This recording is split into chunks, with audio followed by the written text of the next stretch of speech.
भगवान को केवल तन के माध्यम से, शरीर के माध्यम से परमात्मा को नहीं पुकारना।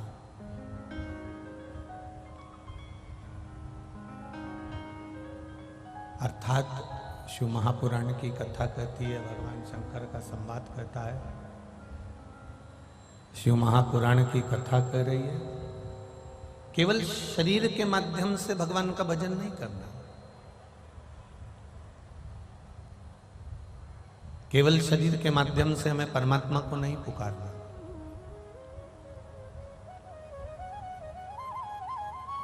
हमें परमात्मा का अगर भजन करना है तो भीतर से, अपनी चित्त वृत्ति से, अपने मन से, अपनी बुद्धि से और अपने इस हृदय से भगवान शिव की भक्ति को धारण करना।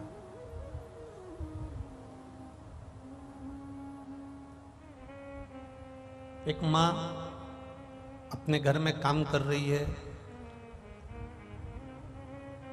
अपने काम में लगी हुई है,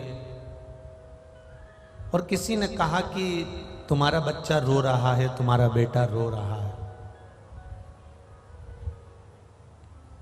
किसी ने कह दिया तुम्हारा बच्चा रो रहा है, मां ने कहा वो तो रोने दे, वो तो दिन भर यही काम है उसका, रोता ही रहता है।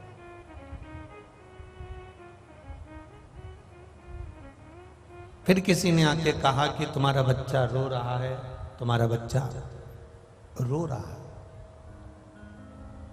मां ने फिर कहा वो तो रोता ही रहता है, उसके पास तो कोई काम नहीं है, अब उसको संभालूं कि मैं काम करूं? अब वो रो रहा है तो मैं गोदी में ज्यादा ले भी नहीं सकती, मुझे काम भी करना। एक बच्चा रो रहा है, मां से कहा गया कि तुम्हारा बेटा रो रहा है, तो भी मां उसको गोदी में इसलिए नहीं रह रही क्योंकि उसको काम करना है, बहुत सारे काम में लगे रहना। और एकदम जो बच्चा रो रहा था और एकदम जम के चीख के रो दे, एकदम जम के चीख के रो दे, तो मां को कहना नहीं पड़ता, काम छोड़कर वो दौड़कर भागकर जाती है कि नहीं जाती? बोलो जाएगी कि नहीं जाएगी? जाएगी ना। बच्चा एकदम चीख कर रोया, गला पकड़ रहा है,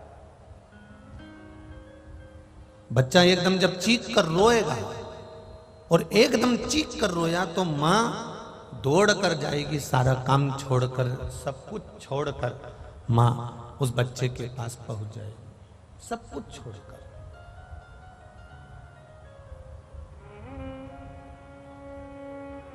उसी तरह बच्चा पहले रोया, बच्चा रो रहा है तो मां ने ध्यान नहीं दिया।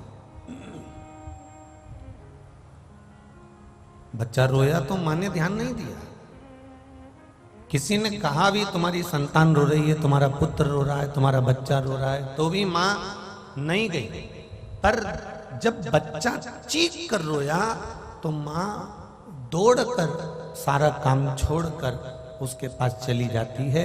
उसी तरह आप भगवान को रोज पुकार रहे हो, प्रभु आइए, एक लोटा जल रोज चढ़ा रहे हो, रोज भगवान की आराधना कर रहे हो, रोज भगवान का भजन कर रहे हो, क्यों?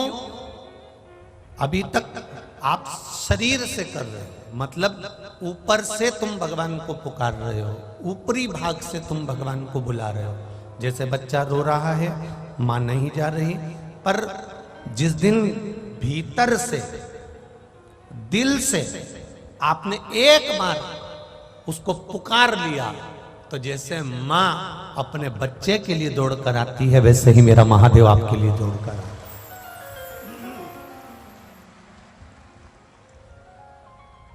जैसे मां अपने बच्चे के लिए दौड़ कर आती है, वैसे मेरा महादेव भी आपके लिए दौड़ कर आए। बस दिल से पुकारना पड़ेगा, हृदय से।